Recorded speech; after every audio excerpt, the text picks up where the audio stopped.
Live. Eric is Dave, and today I'm joined by all these fine nerds.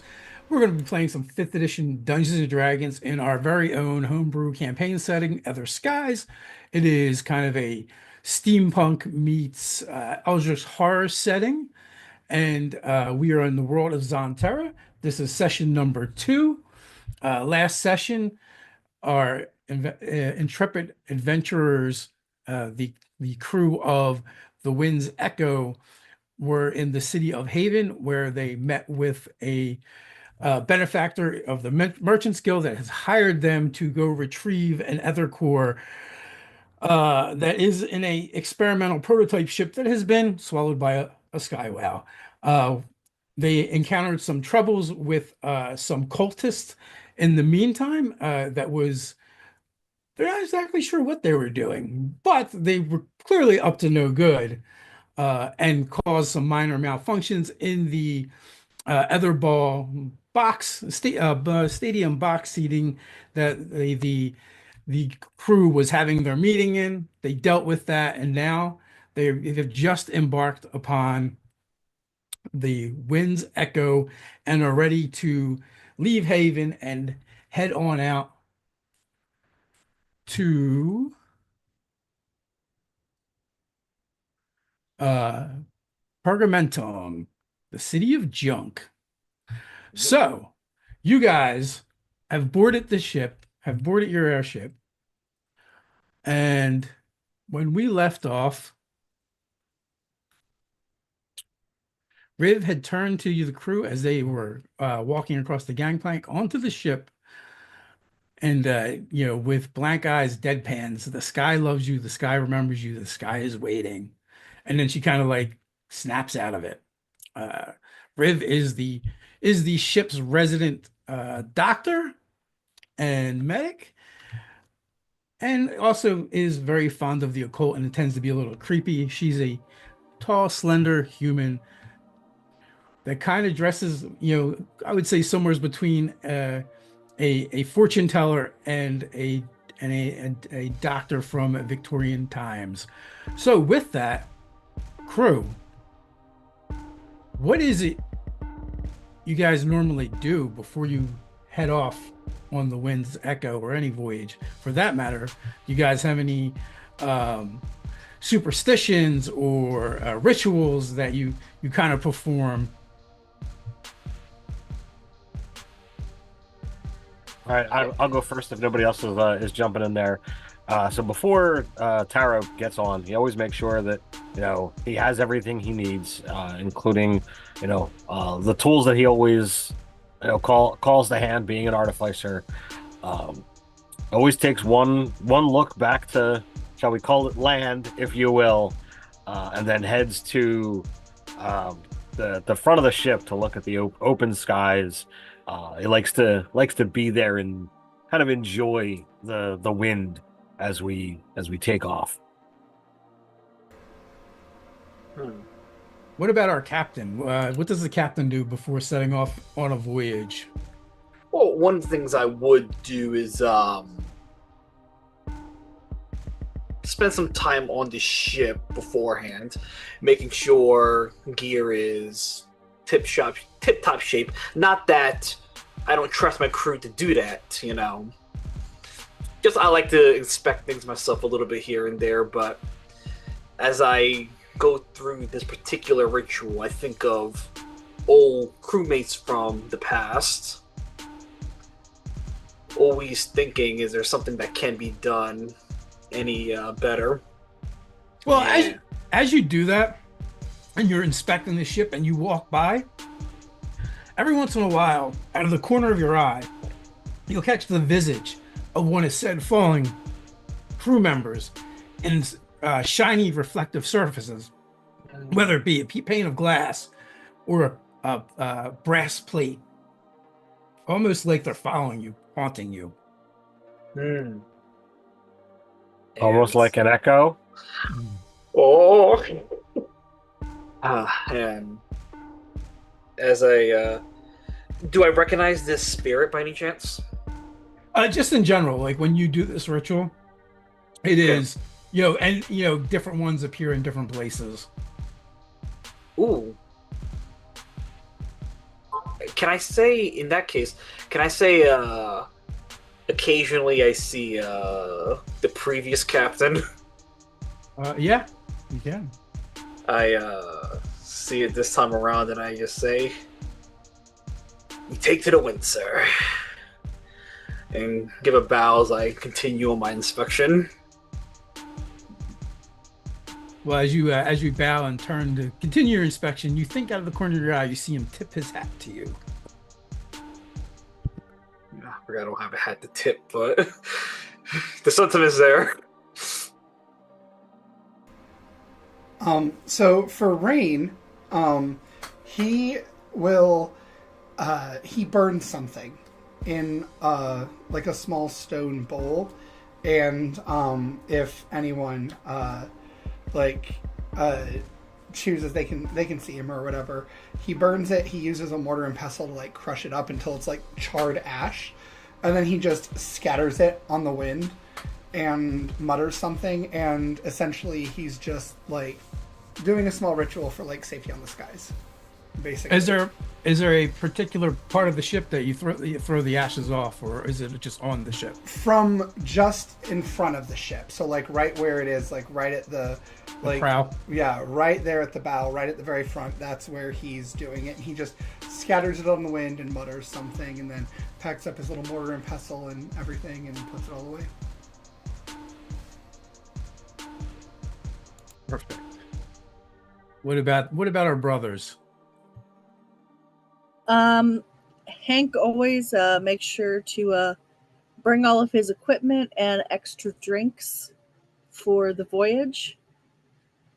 And just kind of glances over at everything and makes sure everything looks normal, even if he doesn't really know the details of everything involved with the ship.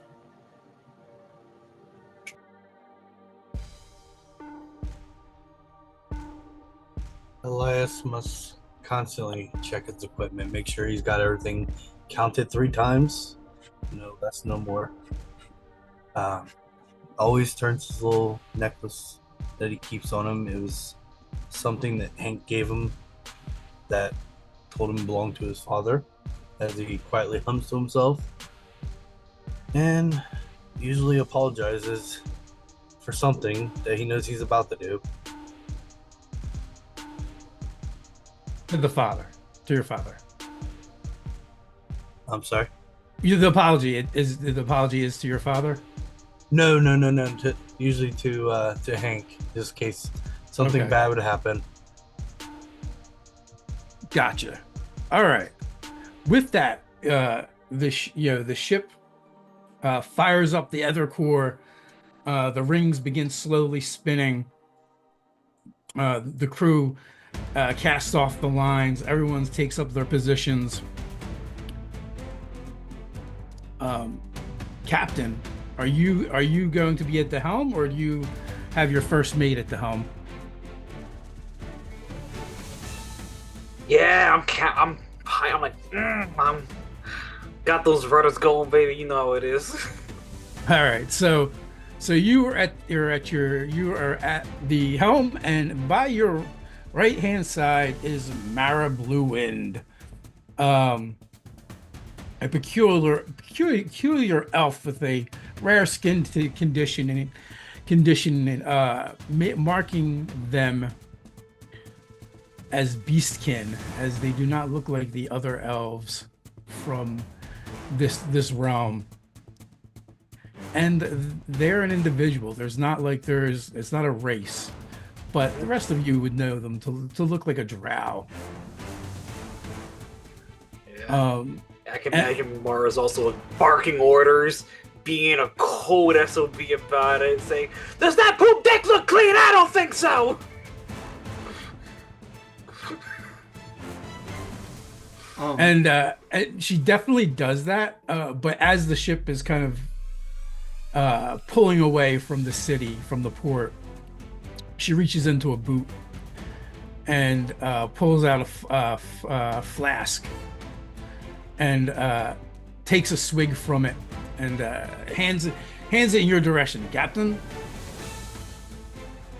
One for courage, Mara. Keep them on them toes. one for carriage. And this is a thing that she does every time before you disembark from a port. So over the next week or so, you guys smooth sailing, the occasional storm. Nothing crazy is going on, nothing unusual for the crew. Is there anything you guys want to do to pass the time? I definitely think we should, like, or at least Rain will approach the captain, and just say, Captain Ga, Hey. how do we feel about the ship's doctor?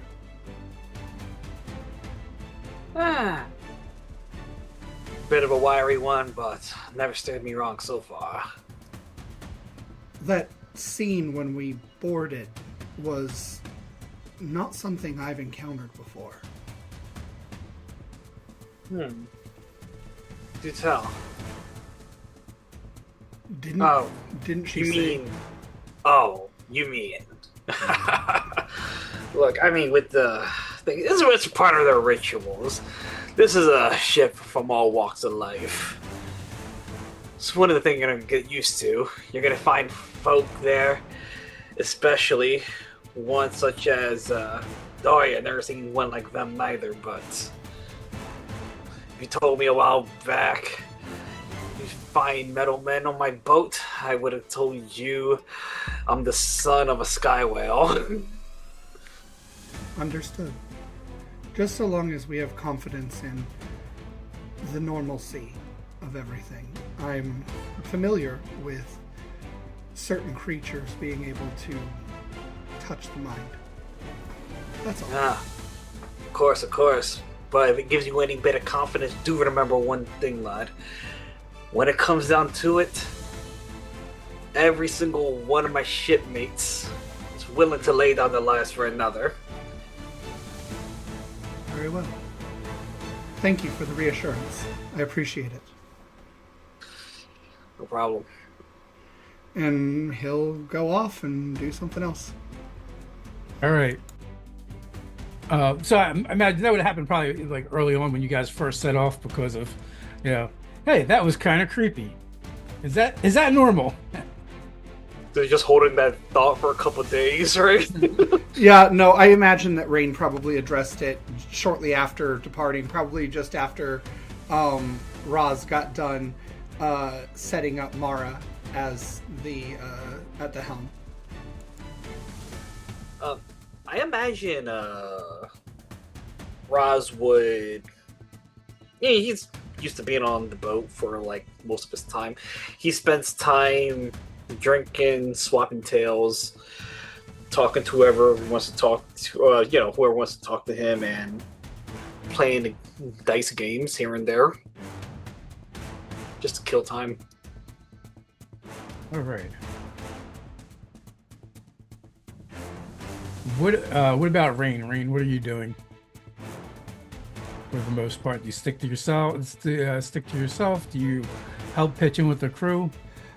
So Rain's job is primarily financial on the ship. Like, he kind of makes sure the supplies get ordered and everything. So he's probably going to take inventory at some point just to make sure that everything is where it's supposed to be, all the supplies are there, etc.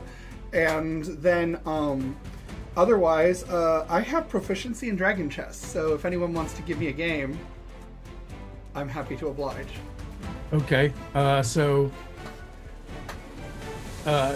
If you're kind of looking for a game, give me a D20 roll. Okay. I got a 13. Lucky number. Lucky number. So you're kind of wandering around, looking, for someone to play Dragon Chess with you, and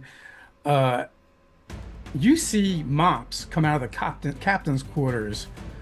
He leaves without a word, and the windows are clean now. Okay. That makes sense, given that he is the janitor. So, I guess I might, if the door is ajar, I might just peek in to see if I notice something. Sure. So, Like, I'm an elf. I have perception, right? Like, I have keen senses. you do. I know things. Hey, Carlos, do you usually lock your cabin?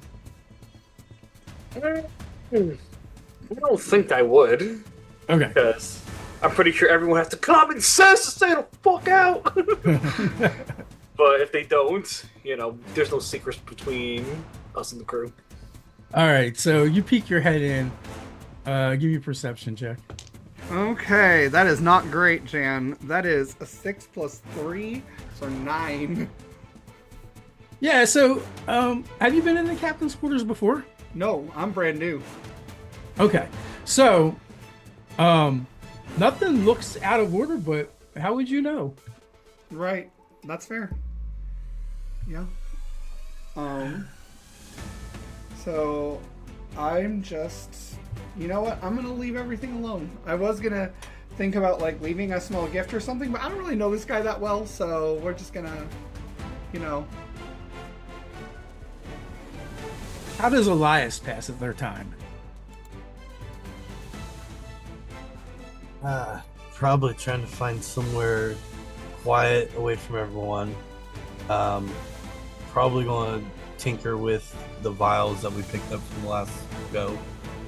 See if maybe I can get a little more understanding out of them.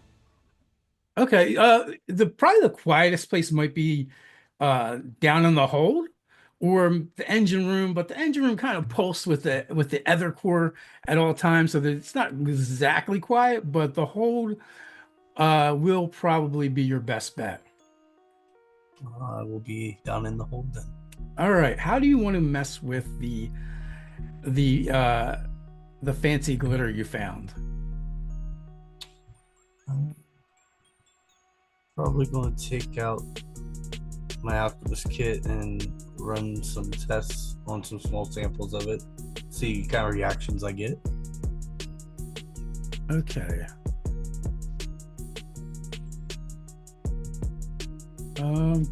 Give me a alchemy check.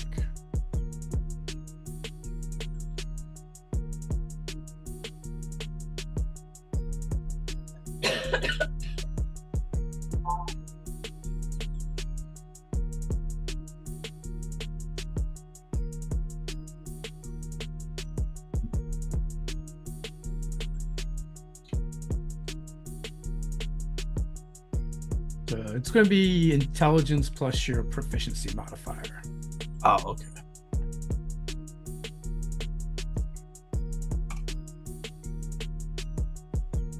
Yeah.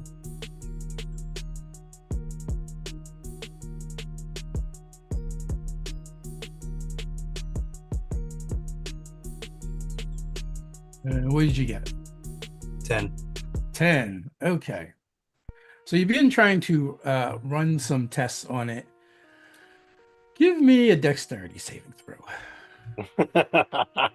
Damn. 13. Okay. So, do you wear gloves or something of that nature? Not like fully covering my hands now. Okay.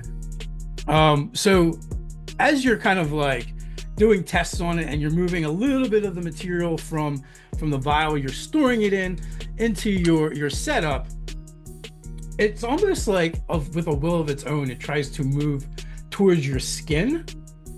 And at the last minute, you're able to like jerk your hand out of the way and kind of scoop it back up with whatever instruments you're using. But it definitely was trying to make skin contact with you. And then it kind of just goes to being inert again. We're not dealing with that right now. Mm-mm. So I'm going to say the test you're trying to run fails because of the unexpected way it reacted.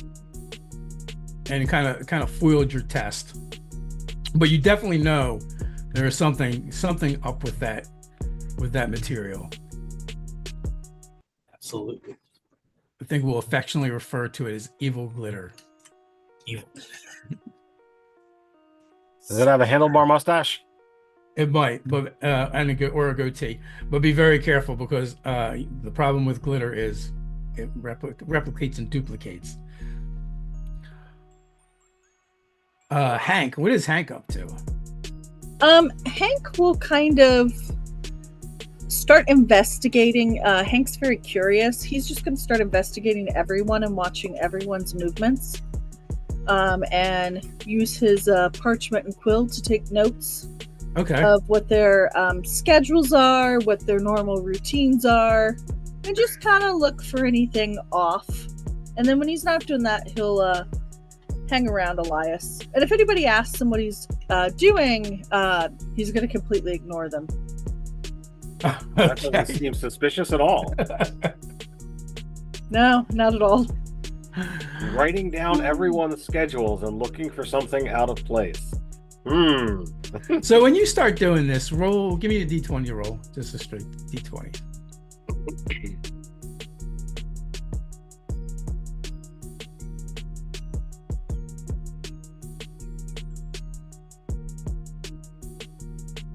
Sorry, muted. 13.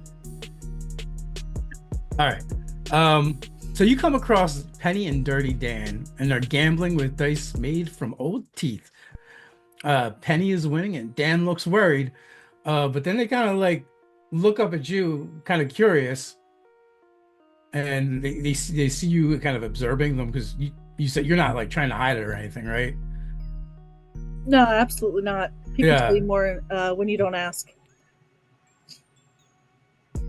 And so Penny pipes up. What are you writing? Just gonna nod and walk away. So Penny kind of like frowns for a moment on her makes a sad little halfling face as you do, and they go back to rolling their dice made of teeth. Made Penny sad. Yeah. I mean, they're made of teeth, so they might have a cannibal note. Taro, what are you up to? So am I the engineer? Is that my official role, or do we have someone that does that and I just assist? So there is a chief engineer. Alira Sparks is a human. Oh, look at that! All right, I read through the list twice. Yeah, and I apparently didn't read the word engineer. I read the whole thing and just where's goggles? Okay, weird, whatever, and moved on. Yeah. Specifically why I put the list on my character sheet, so I didn't have to ask stupid questions like this. So So I think Taro knows that not everybody is into the long conversations that he is prone to do. And he just kind of like, okay, I get a sense when people are kind of okay, I got a thing to do or whatnot, because I mean I'm trained in insight. So I tend to just move about the ship, having conversations, even with, Riv, because while she's creepy, she's into some of the things that I do. So I kind of deal with the conversation. But it's these new folks that I haven't really, needled into yet. So like, I imagine he over the course of time tries to figure out what these people are, what they're doing, what they bring to the ship. I mean, obviously if the captain brought them on board, they've got to be worth their while, but I don't know who they are yet. All right, so you have spent some time with Alira just because you have a shared interest of Etherface. You're clearly more advanced than she is, but she's competent. Despite her fried hair, fried nerves, and fried techniques, she gets the job done. And there is a bit of a quirk to her that might be endearing to Taro. and that's the fact that she's always talks to the ship as like it's a pet. Uh, and and so your insistent talking doesn't really seem to bother her that much because she's always talking to the ship itself. So like when I would be like, especially in the Aether core room with her, I would just mimic her speech patterns, and I'd talk to the ship too, because why not? Get the bond going that way as well. But he will absolutely get along with Alira because of that. He'll get along with there was a cook in here. Yeah, there's definitely a cook. Mickey. Yep. You've got the roles sometimes in the beginning, sometimes in the middle, and sometimes at the end, and my brain doesn't always pick it all up. So he would definitely spend time with Mickey. He's proficient in Cook's tools. So I see myself at times assisting Alira, at times assisting Mickey, at times assisting Riv. He just bounces all over the place wherever necessary. And when he starts to get the feeling that he's being more irritating than helpful, he makes up some kind of excuses of like, oh, I think I'm needed over here, or I'll just do and move along. Excellent. So basically that's how the week goes by. Now it's an opportunity for, like you said, to go get to know some of the other crew members that are newer that you aren't familiar with. The two brothers, you may have seen them here and there because they've done odd jobs in the past. With the crew, but that's been infrequent, and everyone else is new. All right, so I imagine because I've met Hank and Elias on a job or two, I imagine I don't really have much interaction with Rain, so I'm gonna go figure that person out. Okay. I'm totally comfortable right. if you want to say we run into each other in the engine room found? too. Because one of my things is at some point Rain is going to start You're skulking muted, around. Bobby. Oh. Wow, that was smart of me. I know things, I just don't act like it. And what's weird is it probably got into the stream because my audio clip's separate from you guys. So anyway, what I was going to say is, Ted, if you want to say that we run into each other in the engine room, that's totally cool with me, because at some point Rain is going to be skulking around the engine room a little bit. All right, that's absolutely fine. Perhaps one of these days, I'm having a conversation with Alira, and I'm kind of like double checking her work, not because I don't think that she's competent, but just because I feel like I'm just gonna assist everybody. And that's when you happen to wander in. Yeah. Oh, I'm sorry, I didn't know anyone spent time down here. Rain, was it? Yes. And you're I'm Taro? Taro. Well, I don't see many like yourself. Like myself? Well, I mean, you do stand out a little bit, right? I suppose. And he lets like half of his hair, just like the hair, fall over half of his face to kind of hide one of his eyes, since he presumes you're talking about that. What is it you do? It's not. It wasn't about that. It was more, like you directly tap into, the Aether, right? I do.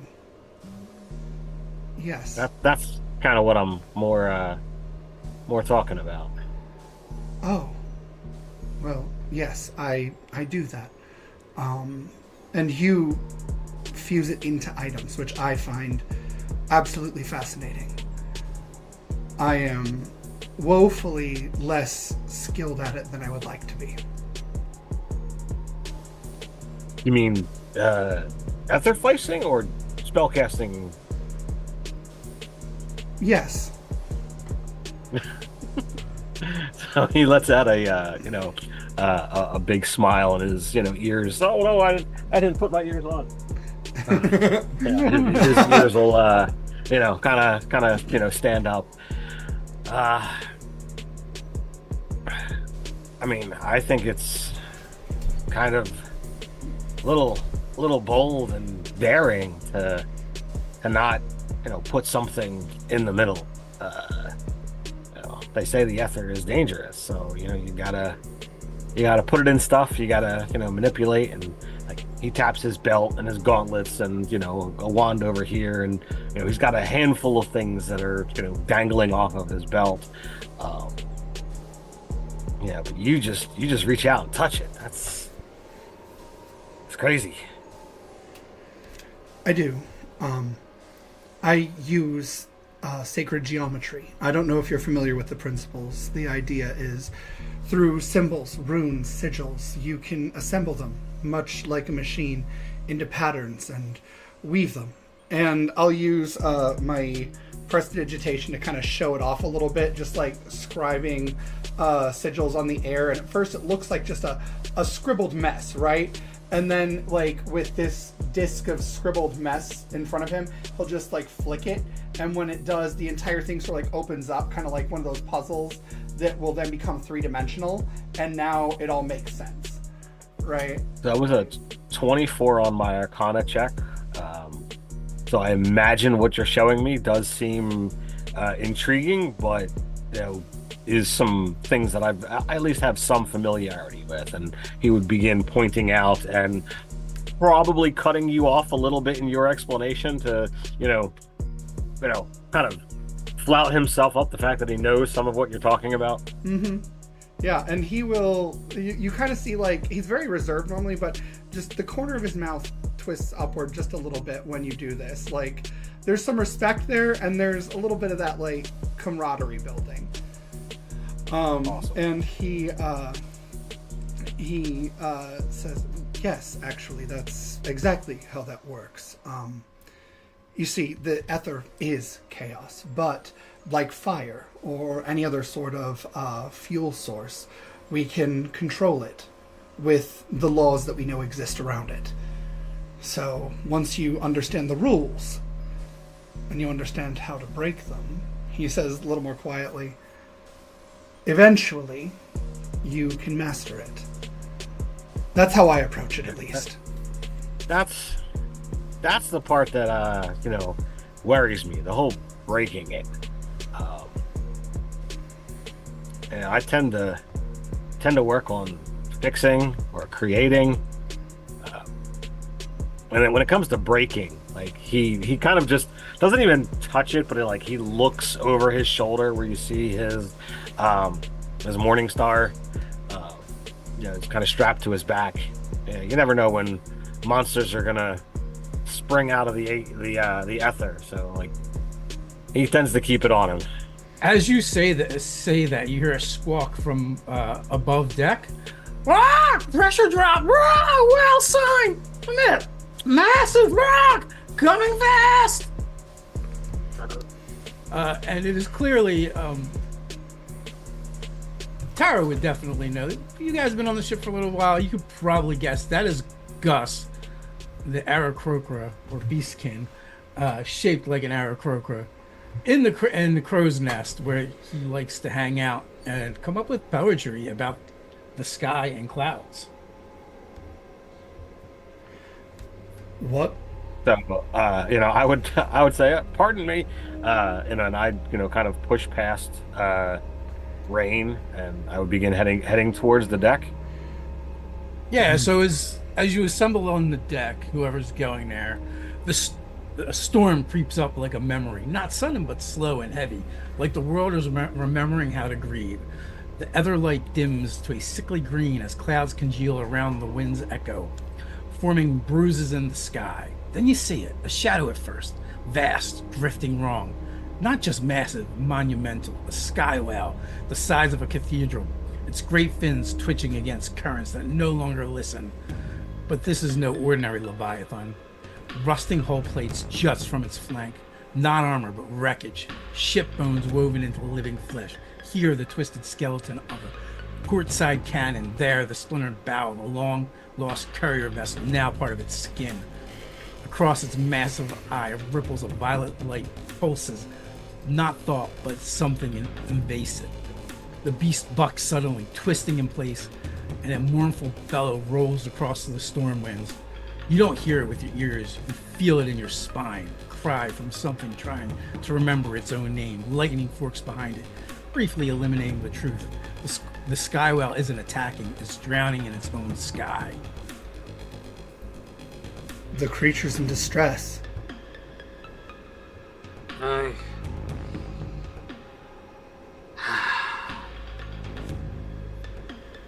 Turn Captain? to the crew. Normally, we would assist, but with the mission on the line, what do you all think?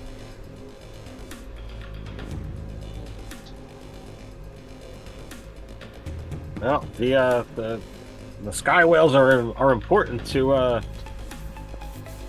survival. You know, we can't just let one go, can we? No. Can't. Alright. We help them. Well, also, it looks like it has other ships fused into its flesh, or pieces of them. This is not natural. It is not. And you hear him mutter a curse about if only Dorian didn't need to rest right now. Yeah, Dorian is actually powering up. I'd like to use my little compass and start looking at it through it. Refresh my memory. What did we say your compass can detect? We didn't decide yet. Now's a good time to study. So your compass spins wildly. This is not normal for it. There is definitely some that's kind of not good. paranormal activity, but it is something you've not encountered before. All right, so do we think this is the whale we're supposed to find? You don't know. You tell me. Do you think it is the whale you think you're trying to find? Well, in all our flying around, is this the biggest whale we've ever seen? This is by far, if not the biggest, one of the biggest you've seen. All right. Well, then this, Taro is going to make the assumption, the fact that there are pieces of the ship, pieces of Aether ships, in and on this thing. Mm-hmm. We're gonna have to explore. Yep. So I say, all right, it looks like it's time to get swallowed, and Taro will activate his armor and go from 3 to 9 feet tall. Nice. Yeah. I guess I'll start gently turning the ship in to put it in that direction. Okay. So, all right, we're going to enter a skill challenge with you guys using the initiative we rolled earlier. Your primary skills are Arcana, Animal Handling, Nature, Insight, Athletics, Acrobatics, Survival, Religion, Persuasion, Performance. They are in the Zoom chat for your convenience.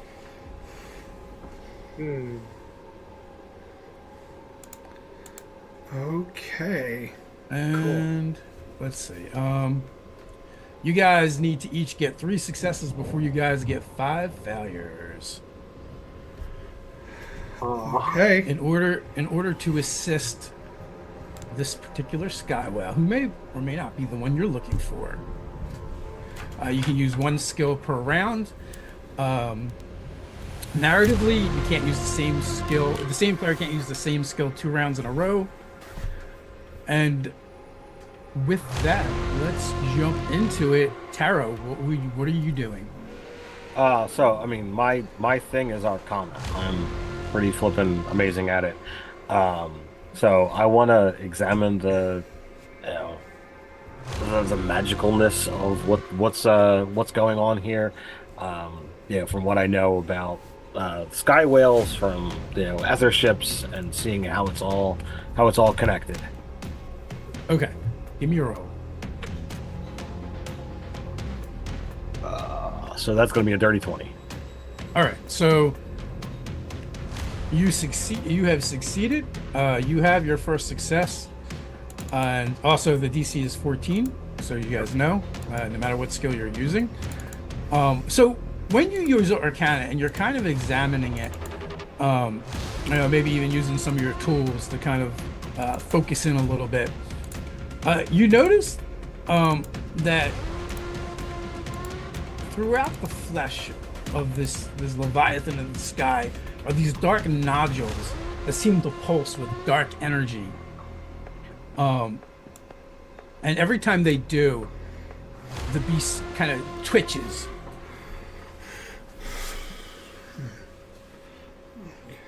Hank, what would you like to do?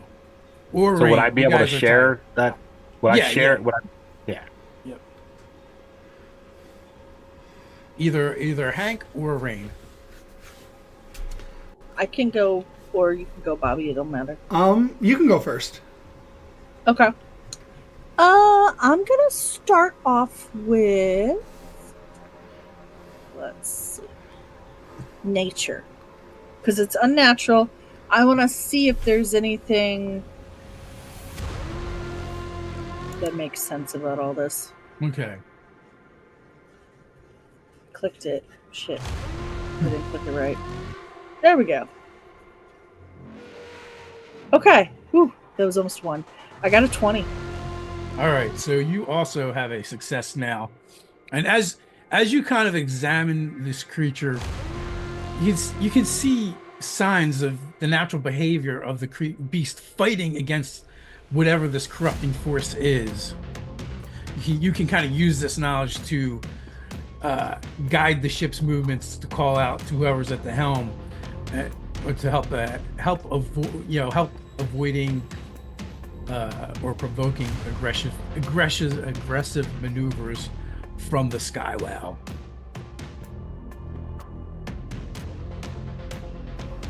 So Dave, I know that Taro already used Arcana. Can Rain also use Arcana, or is it once someone in the party uses it, it's done? No, per character. Okay, then I'm also going to go with Arcana because I have a very high bonus to that.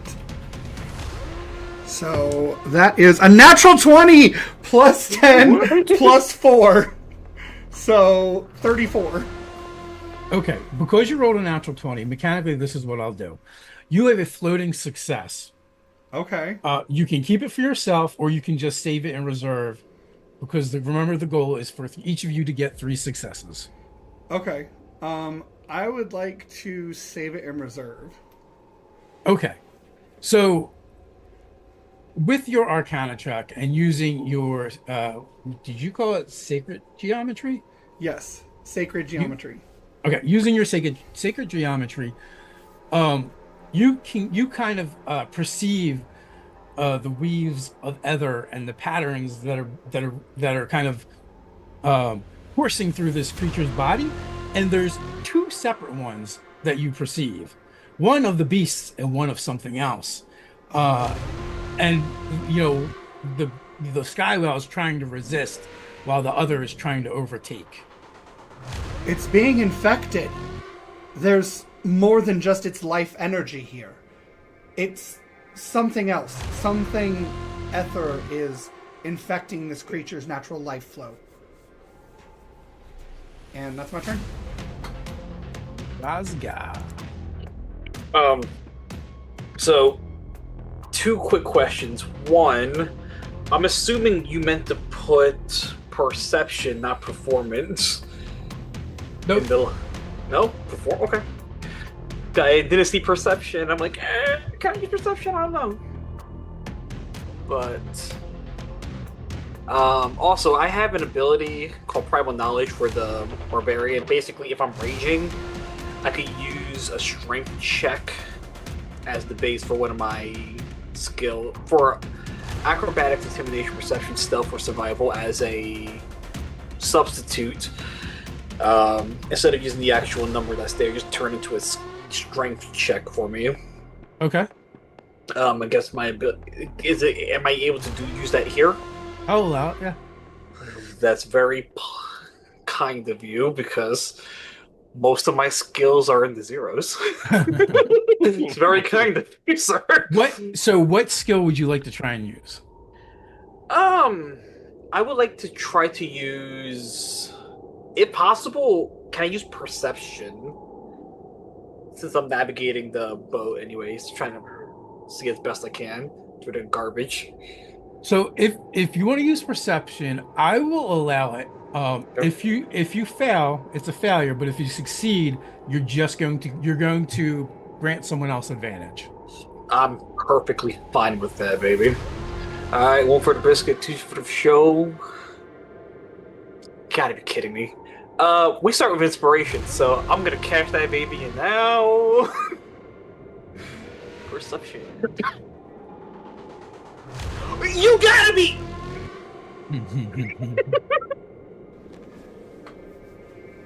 What did you Well, get? it wasn't in the cards, man. It literally said take an 8 2 times. Good grouping, good grouping. Do me a favor, Carlos. Roll me a die 6. No problem, man. Dave, can I use my floating success on him? That's gonna be a 3. All right. So, Dave, can I use What? my floating success on him? It's very kind, Like, but give it to him? Can I do that, or is that not? Or is it for me? it's pretty early. I would say hold on to it right now. It's pretty early. But he had to roll a die 6, and I'm terrified. so if you do that, you can, but it'll cancel out the failure, but it won't count as a success. It'll be a success on what he was trying to do, granting someone else advantage. Sure, let's go. Just take the failure. Okay. So final answer. So the thing that Hank would have been able to tell you with their nature check is wild animals very much respond to the presence of those around them. And as you peer deeply into the eye of the sky whale, it triggers something primal and instinctual in it, especially because you're raging. You're invoking your primal energies, causing it to charge the wind's echo in its fright, its confusion, and its pain. Everybody give me a DC 14 acrobatics check. Acrobatics. Acrobatics. Meets Nope, beats, that's right? not gonna do it. 27. Meets beats, right? Yeah. Okay. Or alright. This D&D Beyond dice are cursed because for several straight times I have a +5 in acrobatics. Several Yeah. times they've been making me roll a 5. Like 3 times in a row. These are cursed dice. Okay, so here's what happens. The sky whale charges the wind's echo. You've taken charge of this situation as the captain, Razga, and in your stead, Mara has taken the helm and skillfully maneuvers out of the charge, but in the process of balancing everyone on the ship. Anyone who did not get the 14 has disadvantage on their next check. So I was doing so well before. Nice.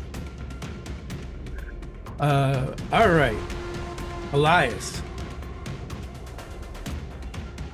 I've spent much time studying these animals. I think I'm going to check my animal handling. Okay.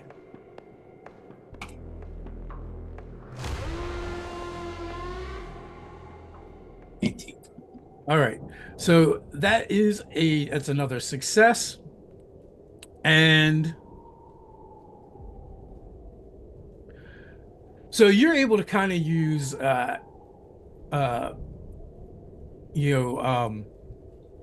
your ability to kind of communicate with animals and express uh, empathy and kind of communicate and on an empathic level with them.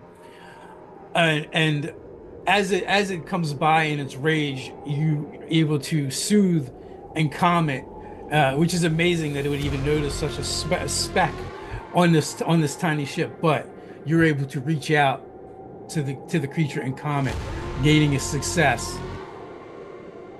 And also, it lets you know that that it does still have a will of its own. Easy. I sense it. It's still in there. Captain, I think you definitely pissed it off, but I got it. I got it. Sky whales are like gorillas. You can't like stare them in the eye and smile at them. Taro. All right, so this thing is basically right up against the ship now. You said it charged in. Yeah, it's close to the ship. So like, would I be able to grab one of these Aether ship pieces or examine one of these pustules? Yeah,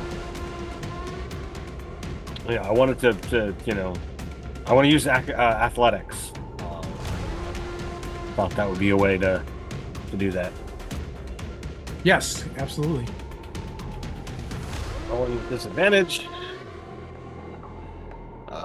That is a 17 and a 12, so 21. All right. So you know, as it makes its pass, it does towards the end of it become slightly passive, and you are able to grab a piece of the rigging from the ship itself that you're on, and kind of swing out and use your morning star to smash one of those nodules. And for the briefest of instants, you can see that this brings some relief to the creature, but there are more of them that pulse violently as you do. You have 2 successes. Woot!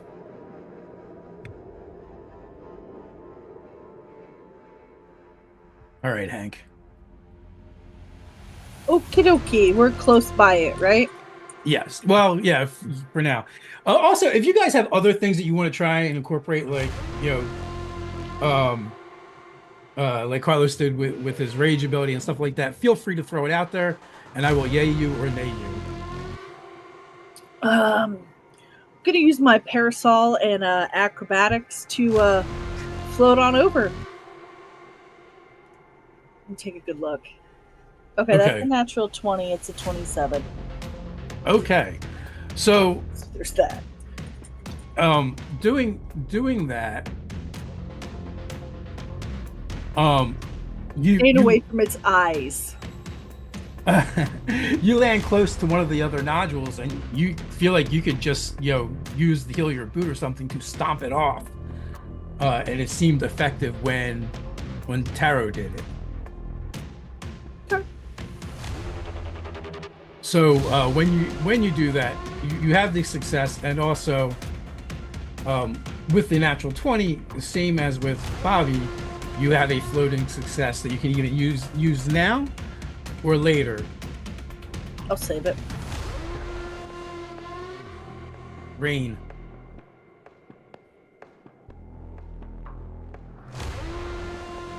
So You're muted. Thank you. So I am trying to figure out exactly what is kind of going on with this. This creature is in pain. I am not necessarily good at it, but I think it would make sense to roll religion, given that these things are probably a major part of multiple belief systems. So, and I'm generally knowledgeable and schooled, so we're going to try that. That is a 16 plus 4. I'm not proficient, it's just plus 4. So, dirty 20? Dirty 20. That is a success. So, oddly enough, you recognize ancient skywell myths and rites that may soothe or awaken memories in the beast. Okay. And this is something that, even though Dorian is not here, Dorian seems to be assisting you with, because it is something Dorian has spoken to you at length about. All right, then remembering what Dorian has told me, I would like to try to perform that rite as best as I can. Okay. Yeah. So, and also I will say, Elias, because you've also expressed similar beliefs in the past, you would recognize that as well. All right. So you now have 2 successes. Hey! Osgar sitting at a failure. So, so even though this is going to be a disadvantage, I gotta start using my higher number stats. So I'm gonna use my bonus action to continue my rage, because I need to. I want to use that for other things later. But seeing that people are removing chunks of the Aether ships off and it's helping give it relief, I'm gonna attempt the same. All right. Give me an athletics check. Alrighty. Advantage. $3 no way. Brother. We're gonna sit pretty at a 7. All right. Can I give him my success? You may. Okay. I got you. I am having a very rough day with the dice here, folk. I mean, they seem to be rolling pretty good for other people. So, Dr. Elias.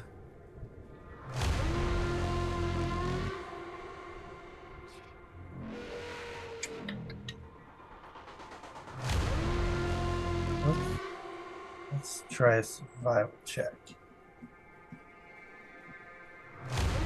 Actually, no. Where did it go?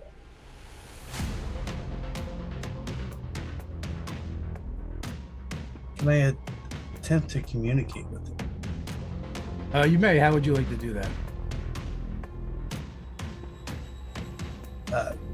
I will cast Speak with Animals. Okay, so you can do that, and you still have to make a check, but I'll give you advantage on that check. Okay. So what skill would you like to use? If you're communicating directly with it, persuasion might be the most applicable. Both then.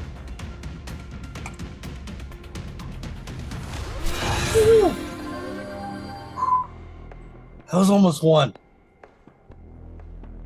That was in that 20 though, right? Oh no, 19. 30. 30, 20, 30, 20. All right. So you have your second success. You cast Speak with Animals. And what is it you say to this whale?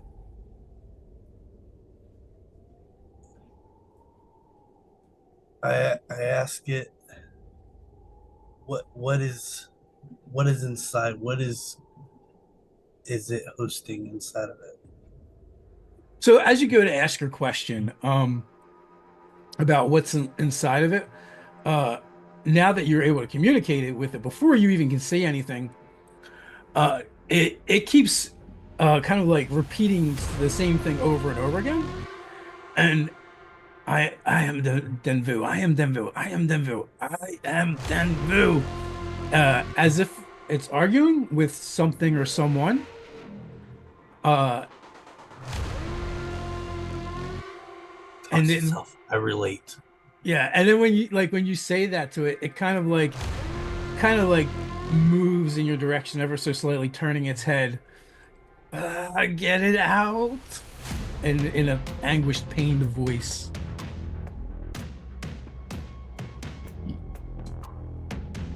Taro saying, repeating Denvu.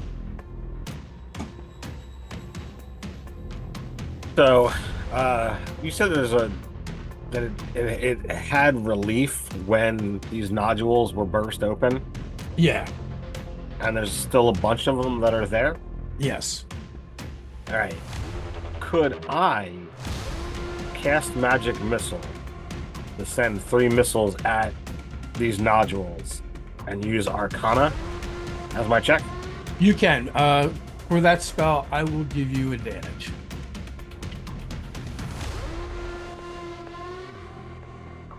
So that is a 26. Okay. Yeah, you hit 3 of them, bursting them. And again, there's an instant of pain from the whale, from the creature again, but then followed by relief. Like a band-aid being ripped off. And that is your 3rd success. Woot. Hank. Okay, I hope everyone realizes this. I am on the whale. Like, on the whale. Okay. I got worried there for a minute. Oh, wait, let's back up a little bit. You used your backpack, right? I used my parasol. Yeah, so do you want to describe what that kind of looks like? It's like a floating it's a parasol. Yeah, so I look like Mary Poppins and the Witcher and Indiana Jones all smacked into one. That's the best yeah. So Hank basically gets a running start and jumps off of the side of the wind's echo, and when they do that, a parasol deploys from their backpack, letting them glide over to the skywell. So yes, you are on the skywell and doing what now? I'm gonna use Arcana to see if I can figure out a way to get these things off of the whale faster and in mass. Yeah. 16? 16. You needed a 14. That does it. That is a success. That is your 3rd success. So,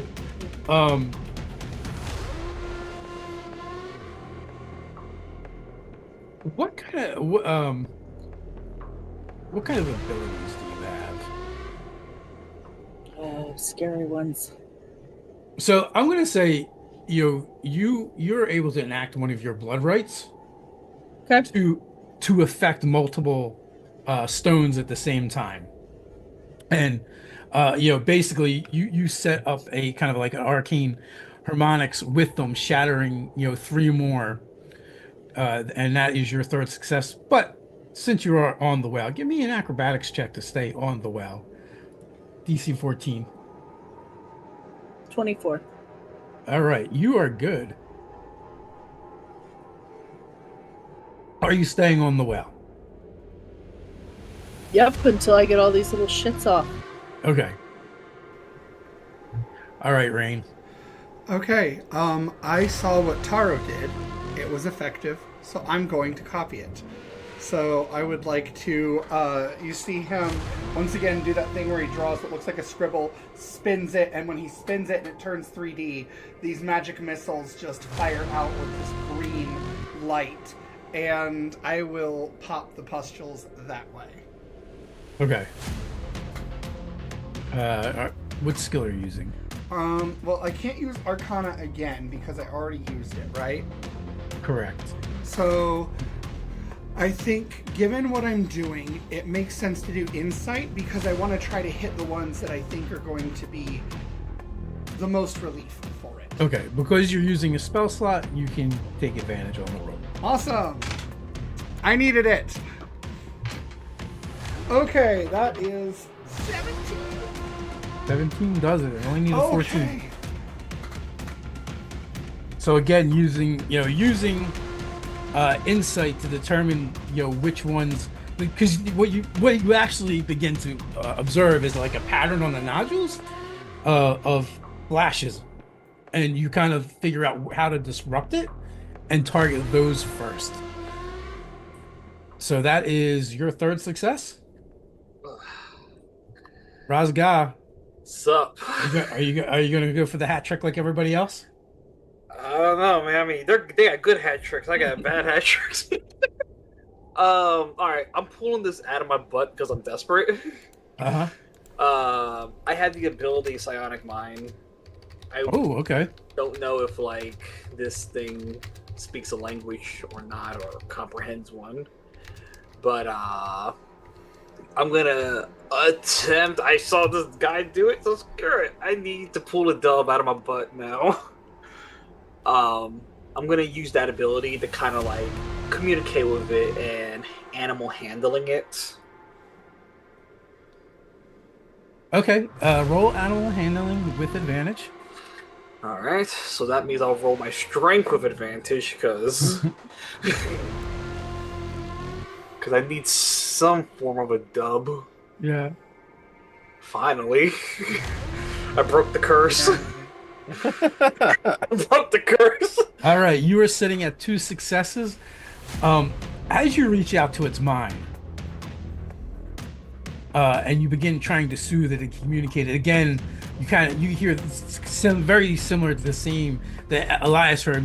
You hear it repeating again and again. I am Denvu. I am Denvu. I am Denvu. And then you hear something else. Does that name mean anything to me? Being on the from, or no? No, but you do hear you hear another voice, a different voice, a much more sinister voice. Oh no. It does not matter. You belong to me.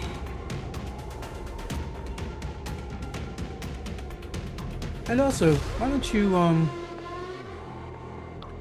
you give me a little wisdom save? Have you seen the way this guy's rolling dice? Are you sure? I'll roll it. 13. All right. It's a straight roll for me at this point. Like, Okay. I am also Denvu. No. But with that 13, you feel this other presence kind of turn its gaze, its attention towards you, and lash out at your psyche. Oh wow. Okay. For 14 points of psychic damage. Jesus. All right. So you get a success, but also a little bit of a headache for your troubles. Elias. Hey, sometimes you gotta take it.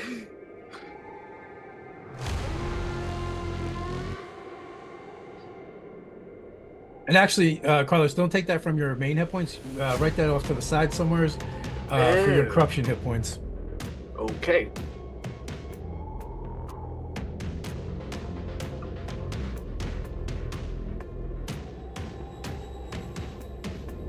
All right, Dr. Elias.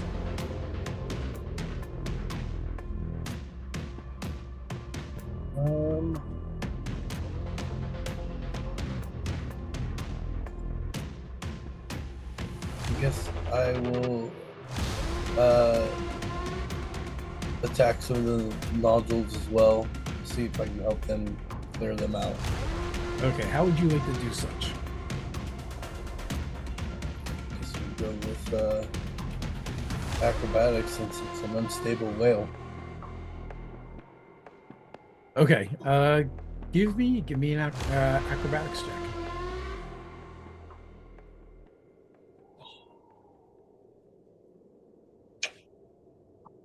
All right, you have you guys are now up to 2 failures, and please roll a d6 for me.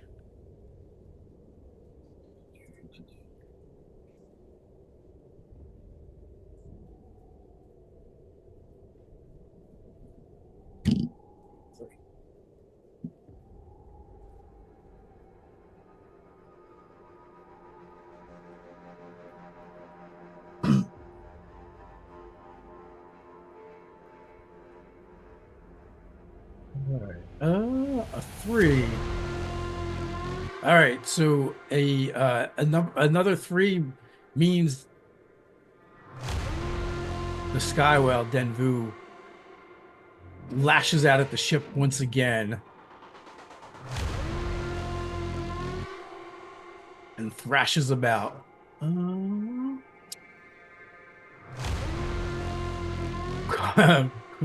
Somebody, I won't make it have to be Carlos.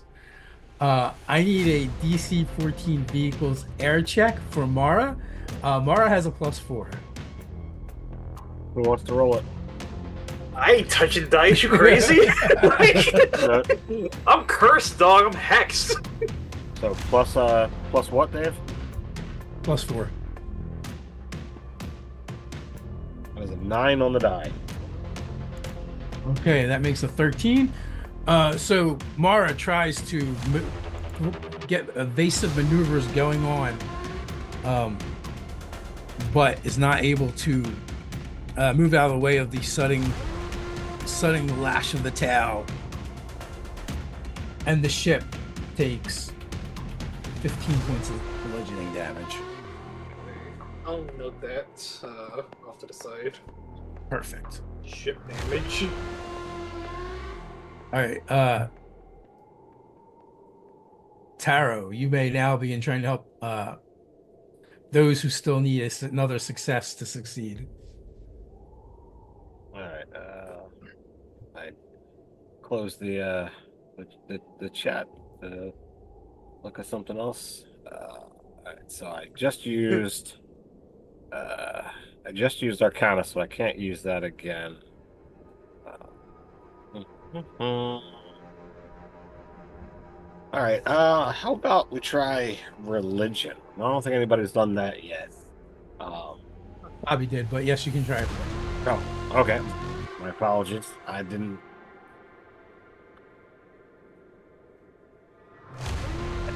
It's going to be a 17. 17, that is a success, and you're like, oh, you saw the ritual, the quick rite that he had done, and you begin kind of mimicking that, using your gear to power it, granting you another success, and it actually, the rite doesn't directly affect the nodules that seem to be the problem, but it does affect Denvu, and when that happens, Denvu is actually able to shrug a couple off themselves.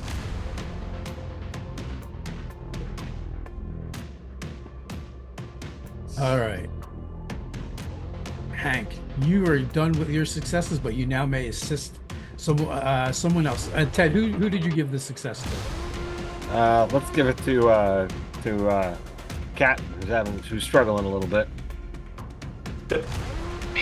Seeing the sky whale in such pain is affecting me emotionally. I can't concentrate. Yeah. Well, then that effectively, from the one that you received from Hank, from Jezi, that gives you, and one from Taro, Ted, that brings you to 3. So we just need one more for Elias. I'm also going to do religion because that seems to be working. And we have a 21. All right. With the final... I'm still on the whale, by the way. With the final success, Denvu, the sky whale, is able to shake off not a physical action, but more of a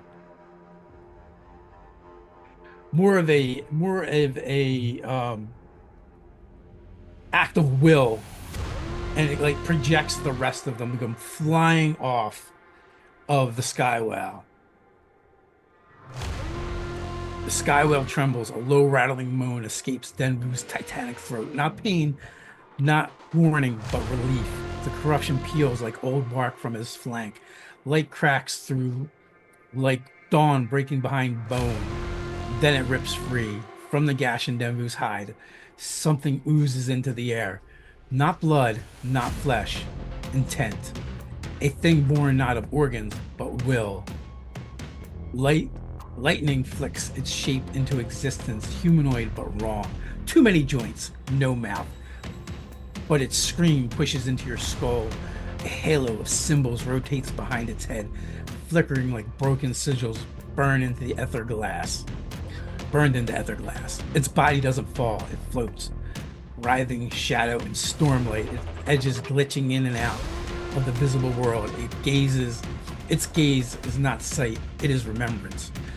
We wrote the bones of stars before your kind dreamed of fire, and we are not done falling. The air goes thin. The wind stilled. The Dark Rider is free, and it attacks. So, it is aggressive, it is moving, and I am going to actually start right at the top of the order with Taro, keeping the same initiative with the Dark Rider added in. It is a inky blackness, many jointed thing. It's just, it has a wrongness to that, like the edges are undefined, as if they keep blurring in and out. What would you like to do? So how close is this thing to the ship? It is like between the ship and the whale, so I'd say within 10 feet. Oh, okay. Well, in that case, I will get right up to right up to the edge. My flail kind of drops out, releasing a 10-foot chain, and I begin swinging it. At the same time, I grab a smaller hammer off of my belt, and I set that into the air and cast spiritual weapon.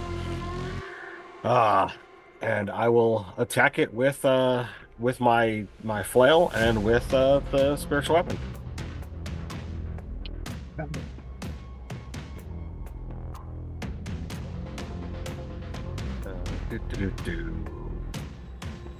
So that is a 16 and a 22 to hit.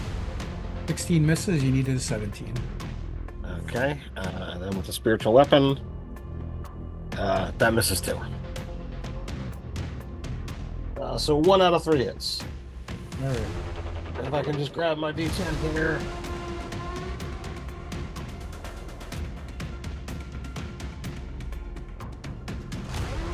So that's going to be 9 points of bludgeoning damage. All right.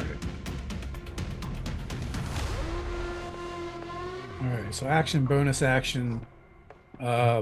Staying where you are. Yeah, I moved to the edge of the ship to get to him. Yep. All right, Hank, you are on the whale that is just kind of like floating in the sky. Actually, it's much easier to maintain your balance now because it seems to be exhausted and in a bit of a bad way. Okay. I'm gonna pat the whale and tell him that we're gonna protect him. Don't know if he can understand, but that's fine. And then I would like to shoot a crossbow, my crossbow at the rider. Okay.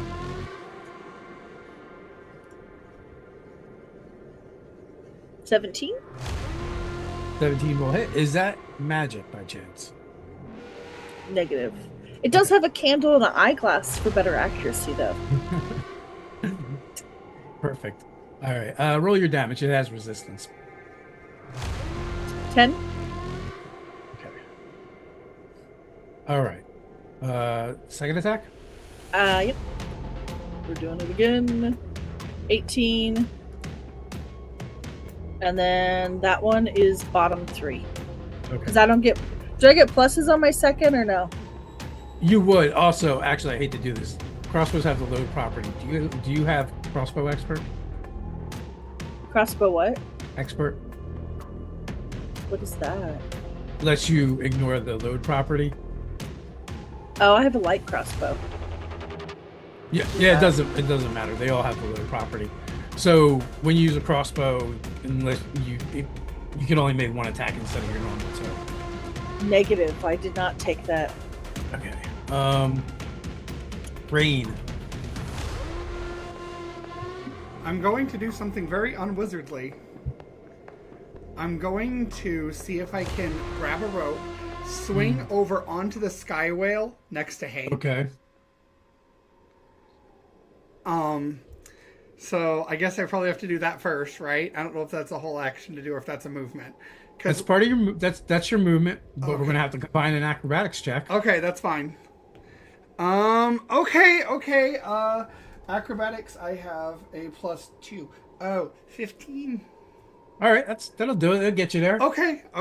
All right. So Rain grabs one of the ropes on the mast and swings over, lands beside Hank, and says, "That is going to be too slow. Get ready to fly."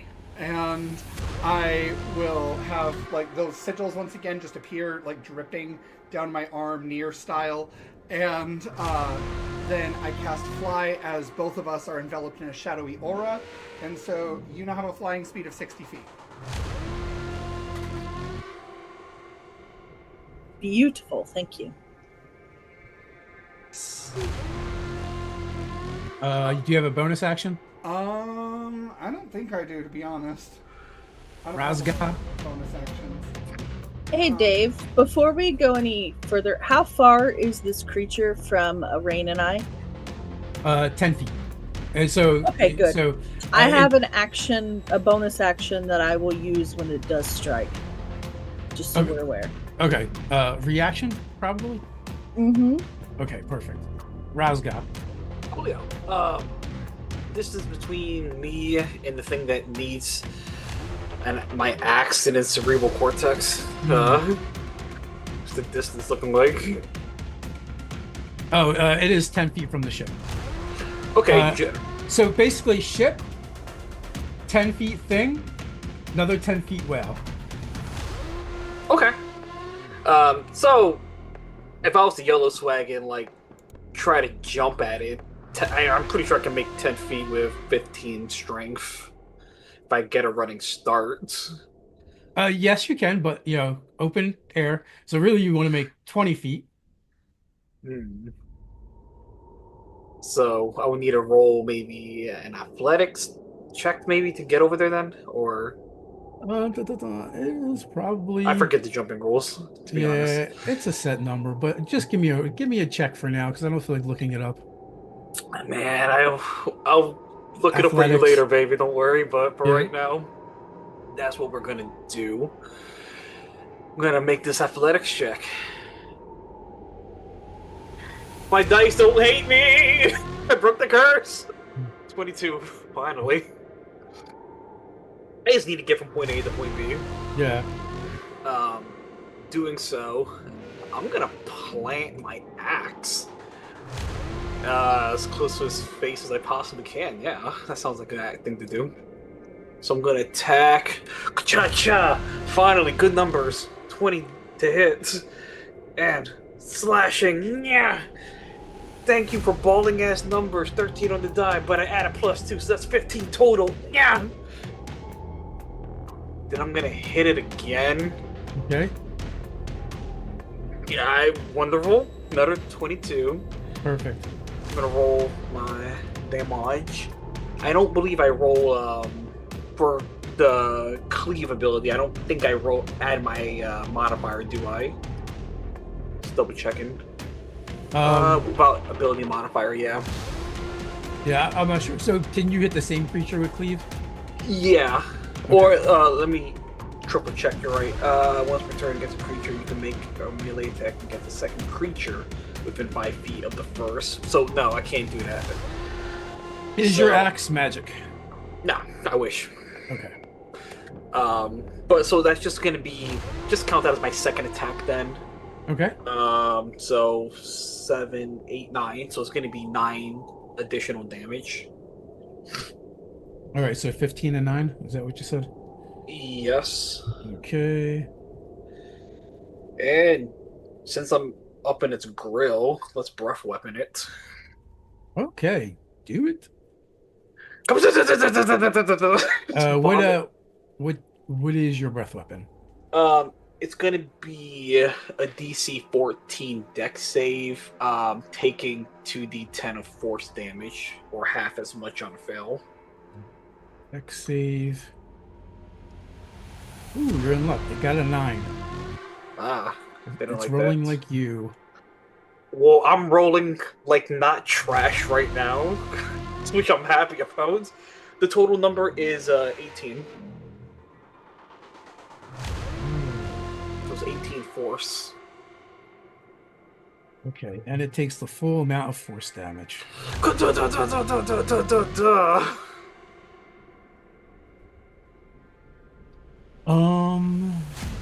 right, so that's your action, your movement. Anything with a bonus action? Not necessarily, but I do want to note, since I did get a chance to smack it up a bit, the ghostly apparitions appear encircling it. So if it tries to hit something other than me, it's going to be made with disadvantage. Okay. Perfect. I didn't like how you say that. Elias.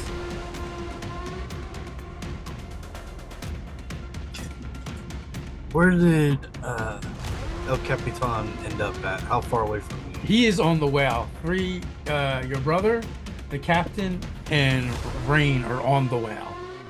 Okay, good. He said he was all up in the grill. I want to make sure he wasn't right next to it. Yeah, no one is closer than 10 feet.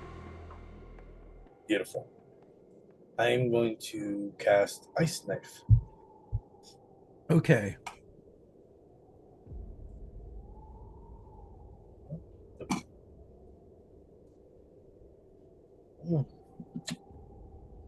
You do have inspiration if you choose to use it. Yeah. Let's do that.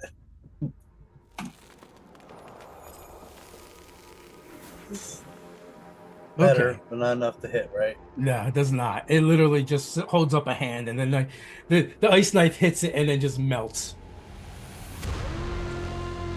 And okay, so that was your action. You have a move, bonus, anything you have to do with those things.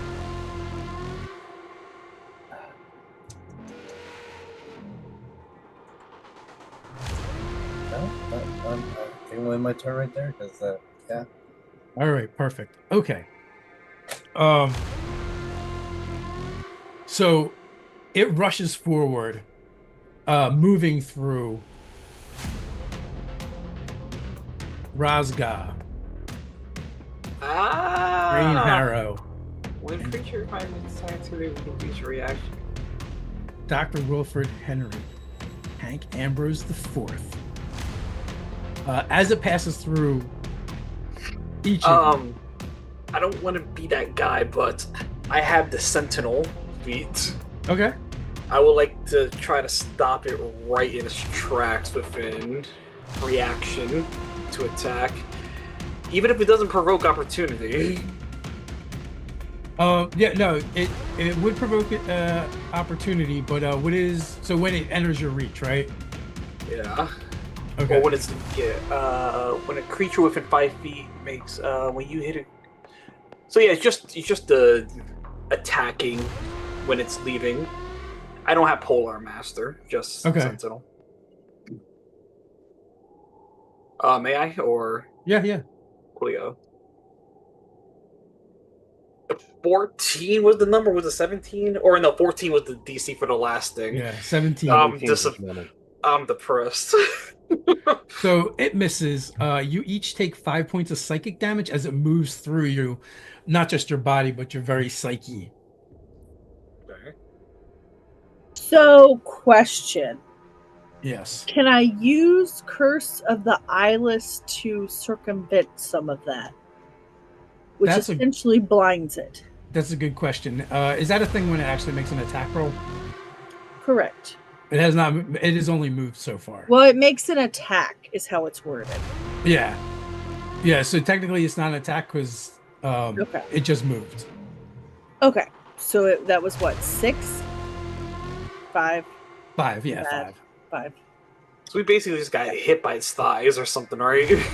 Yeah. That's just chunky. It then looks towards Elias and holds up one of its many jointed, indistinct arms and makes a fist. Space warps around you and everything within 30 feet of you.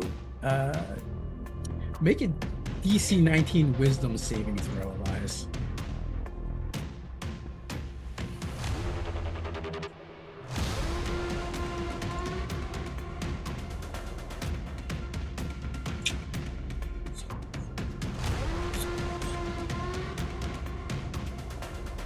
That sucked. I felt that one, brother. All right. So, as you kind of feel the space around you kind of fold in on itself, rending your body and your mind, you take 39 points of psychic damage,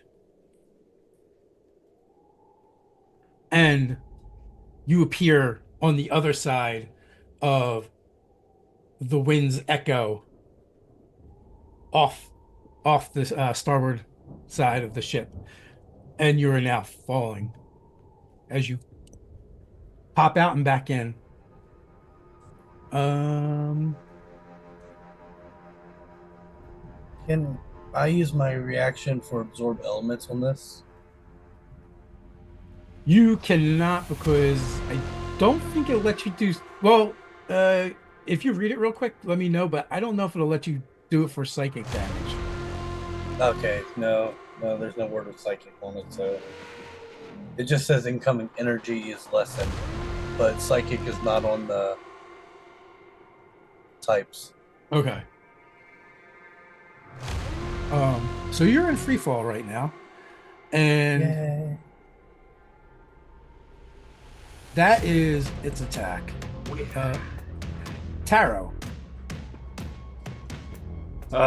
So how far down is Elias falling? Elias is about 200 feet down now. I can't do anything about 200 feet, man. I'm sorry. That is maximum terminal. That's terminal velocity, I believe. It's basically you fall like 200 feet around or something.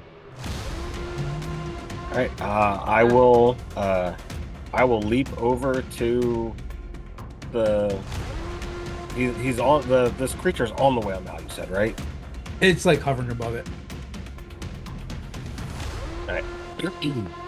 So you can long jump your strength score if you've got a 10 foot reach or a 10-foot running start. I got a strength 21. So do you still want me to roll? No, you don't have to. All right. So I back up 10 feet, charge across. And I will take 2 swings. Yeah. Oh, technically, you would have been able to take an attack of opportunity. It moved outside of your reach, so. Yeah. All right. So that would have been a 23 to hit. Yep. For a whopping 6 points of damage. Is that magic? It is not. Okay. I got 2 attacks for this round. Okay. I got a 17 and less than a 17, so only 1 hit. Yep. That will be 12 points of damage. And then bonus action, move my spiritual weapon. It's cracked. That's going to be an 18 to hit. Yep. For 1 second here.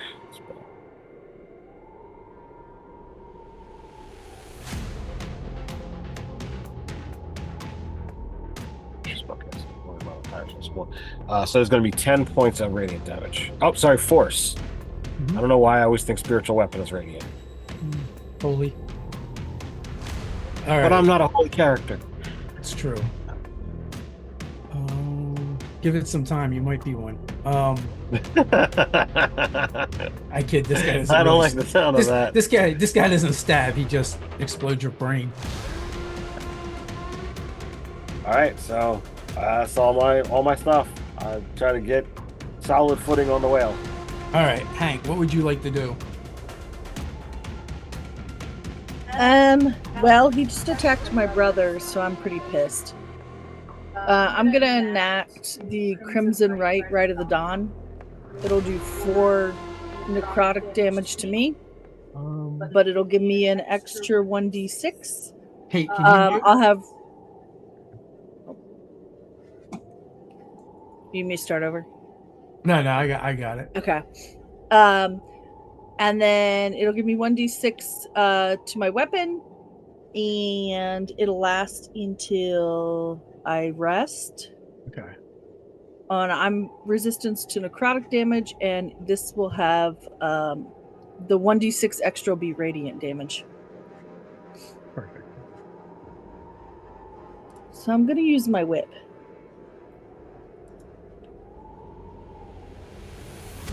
$18. 18 hits. So 8, and then 1d6. 8 plus 6. I can do a second attack with a whip, yeah. Yeah, you can. My class gives me a second attack. Yep. Cool. That's a 9. A 9 is not. It's gonna waft, yeah.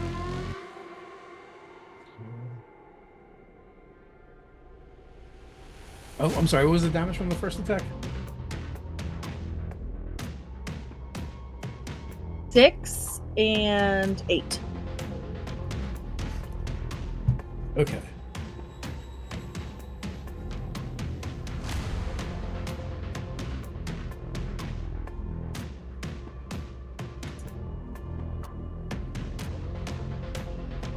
Rain. So, you see as Rain leaps off the side of this whale, these wings composed of shadowy feathers just flare out from his back, and the feathers start like kind of almost flying off of it and disintegrating into green embers as he goes into a free fall to grab Elias. Okay. You know what? So basically, in order to catch him, you're gonna have to fly down as fast as you can, Yep. and also, but at the same, and also push yourself. Basically free fall, and to get up. So give me an acrobatics check, or not acrobatics, athletics check, to grab Elias. Can I cast a spell to help me here? You can. I have Long Strider as an elven racial. That doesn't cancel out my flight, does it? Let me see. No, it just helps. It doesn't concentration. So I would like to cast Long Strider on myself. Also, I am a wood elf, so my speed is actually 35, if that helps. Nah, because your fly speed is your fly speed. Oh, Like, right, the fly, okay. fly gives you a speed. It doesn't like add. You know what? If we had Featherfall, But- to buy us more time at least. But Long Strider does add 10 to my speed, just in general. Yes. So I could do that. All right, and that's not a So concentration. That is not So concentration. Long Strider makes you more aerodynamic. I like to think of it as like, wood elves, they're kind of in tune with nature, right? They can kind of like ride the wind kind of thing, I know how to fall faster. basically. So All right. And you said athletics or acrobatics? I would probably. I'll accept either one of those.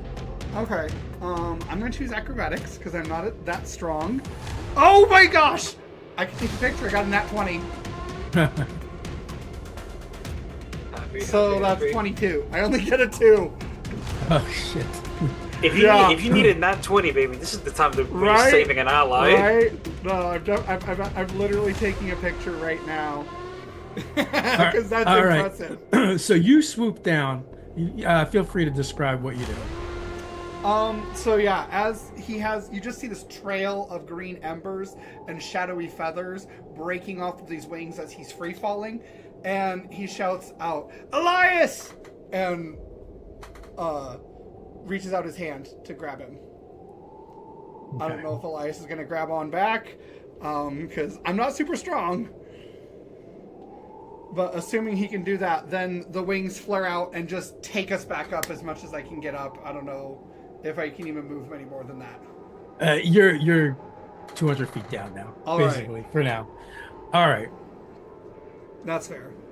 Razgab. Yes. Shit. Are you okay? Yes. Thank you.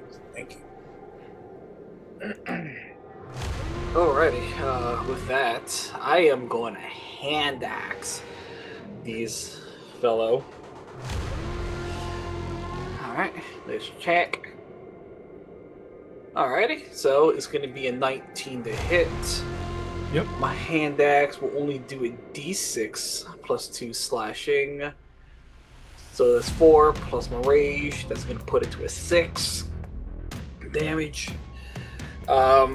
Reason I'm using this and not my better weapons because I actually want advantage on the next attack. Because I could do that to the same person. Okay. So Vex, attacking hand axe, advantage.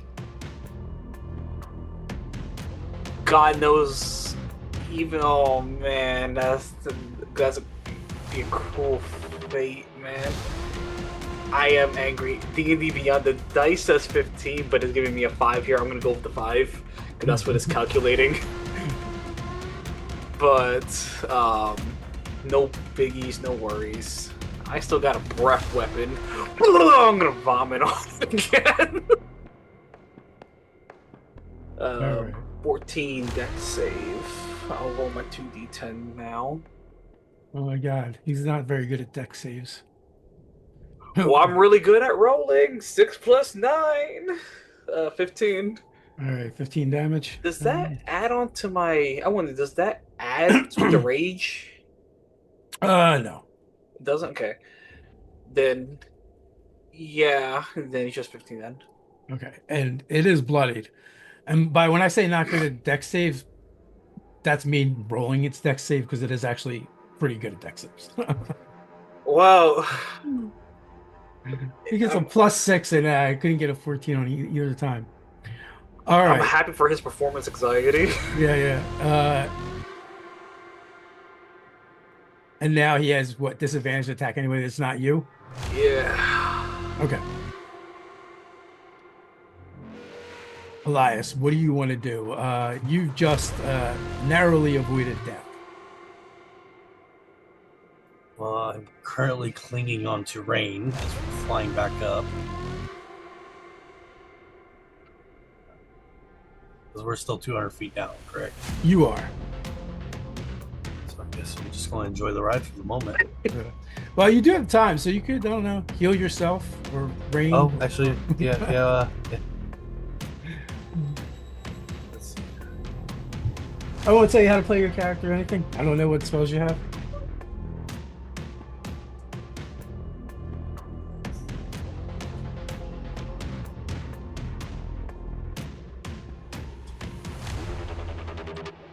All right, you can figure that out, and it is the creature's turn. And since Razga has been in its face, well, Razga's in its face, and so is Hank Taro. and Taro. So one attack at Taro at disadvantage. Can I use my curse? You Make it can't. What does it do to it? I'm gonna amplify it. So any attack until its turn is over. It's got a attack. We can roll a 1d6 to subtract the result of the creature's attack. Okay. I gotta roll a 1d6 for me, anyways. All right. I'm looking at a 16 on you, Ted. 16 misses. So you get missed, and then. All right. A 24 on Razga. Ouch. I was gonna ask a different question, but I'm like, I don't think it matters for that number, man. And you will Roll a take... 1d6 too, and then subtract it. Okay. 1d6. Is your armor class more than 18? Mine? Yeah. It's actually pretty dependent. So basically, I have a shield that gives me a +1 for every 2 allies within 5 feet of me. You have 2 allies and 5 feet of you. So that will make it 18. So I don't. Does that matter, or am I still taking this mollywop? Yeah, you're still taking it. It only brings it down to a 20. Yeah. So it slams a fist into you that you feel not only with your flesh but your mind as well. Yeah. And you will take 28 points of damage. Okay. Oh, What no, was no, that's not right. That's not much different, but 27. the rolling the d6 for? My chance, You Jezi? subtract it. From the damage? Unless it can't be No. blinded. That's up to Ted, or that's up to Dave. Oh. Okay. Um, Got it. Yeah, Okay. but they rolled high enough that it didn't quite matter. Yeah. All right. I'll eat it. You should just submit now, mortal. It'll be easier for you that way. Taro. All right, 3 more swings. See with the flail. Well, those are both going to hit. 22 is the low one. Okay. So 14 and 14. So I imagine those are cut in half. Yep. And then my spiritual weapon, it's going to be an 18. All right. And that's going to be 11 points of force damage. All right. Okay. You guys are making progress. Kind of hisses and screams in your minds. I'll try to, not that we're playing any kind of flanking rules or that kind of stuff, but I'll try to, spread out so maybe, it's distracted a little bit by having, things coming at it from, more than just directly in front of it. Okay. Hank. You're gonna do the whip again. Whip it good. 17. That's the number. So 8. And 2. I'm gonna do it again. 13. So the second one's a no. All right.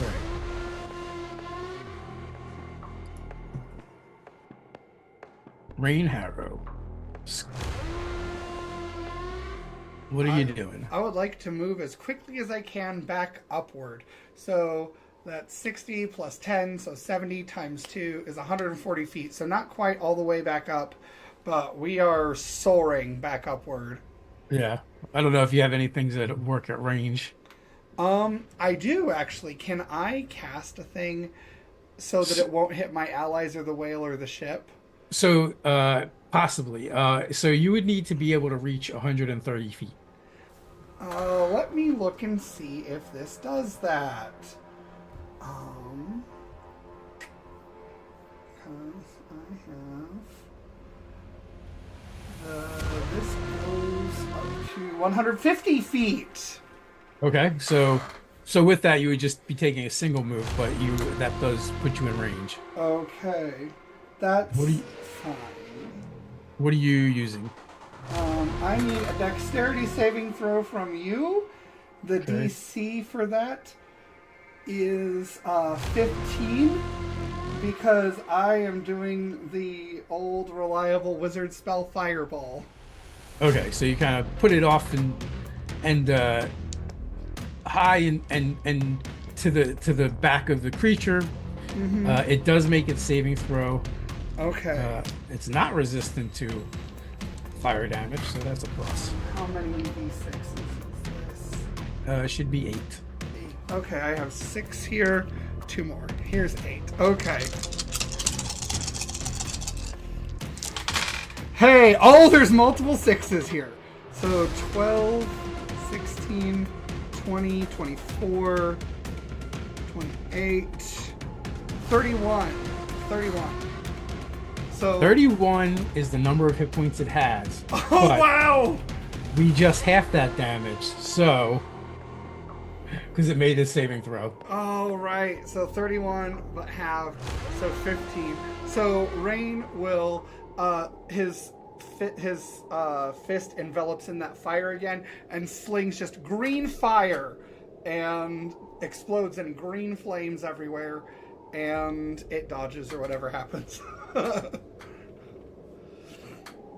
Razga. Well, Since I its form begins to waver, and it seems to be it seems really a little less substantial than it's been before, almost like it's fading from this realm. well, before I yell out anything dramatic, I first want to see if I can hit this thing. always yeah. always a good call. Yeah, I don't want to waste a speech. Let's hit it. That was anticlimactic. Right, that didn't hit. Let's go for it again. Man, real barbarian's reckless. That's Yeah, I forgot about Reckless. Yeah. So 19 to hit it. Roll my damage. all right. Scream to 13 plus the 2, baby. 15. All right. It is so close. Oh, well, in that case, I'm gonna force breath it like I've been doing already. Like, I think I have enough damage. Unless I roll like 2 1s. Oh my god, it literally just refuses to get out of the way of your breath weapon. Uh-huh. So I have an 11. It only had 9. So when you unleash your breath weapon, hitting it, is it you use a cone or a line? I use a cone. So yeah, it totally emulate. What's that word? Emulate. Emily. Emulates it as your force hits it, and its whole form begins to ripple and disperse, and then blast into pieces of dark shadow, and is gone. Literally, as I breath weapon it out, I'm basically yelling at the same time. I'm yelling at it to death, if you will. Saying, "You shall not hurt allies!" Literally that. Just face melting it. So as you do that, and Rain and Elias come back, the whale begins to kind of list towards your ship, kind of floating on the Aether with a moan. The storm breaks, not with thunder but with silence. Denvu hangs in the sky like a cathedral of breath and bone. His wounds knit slowly, but he bleeds light. Threads of raw ether trailing from his flanks like jellyfish tendrils in still water. The wind's echo floats close now. You feel her engine hum, stutter, that match the cadence of Denvu's breathing. You are no longer flying her, she is listening. In your mind, something stirs, not a voice, but a presence. Vast, mournful, patient, a question shaped like a heartbeat. Will you carry me as I carry you?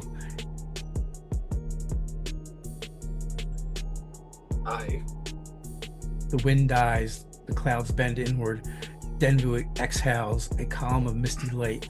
It doesn't strike the ship, it embraces it. The hull groans, but doesn't crack. It stretches like bones being asked to remember it once belonged to flesh. The ether struts twist, brass softens into sinew. Arcane glyphs pulse and melt into vein-like sigils, crawling across the ship's skin. In the engine room, everything goes quiet, then glows. The echo breathes once, twice. On the third breath, you feel it. A second heartbeat joins your own. The echo is no longer a ship. She is alive, and she remembers you. The sky whale and wind's echo become one, a living vessel. And that is the perfect place for us to end things tonight. I'm going to thank my players for playing, and thank everyone for watching. And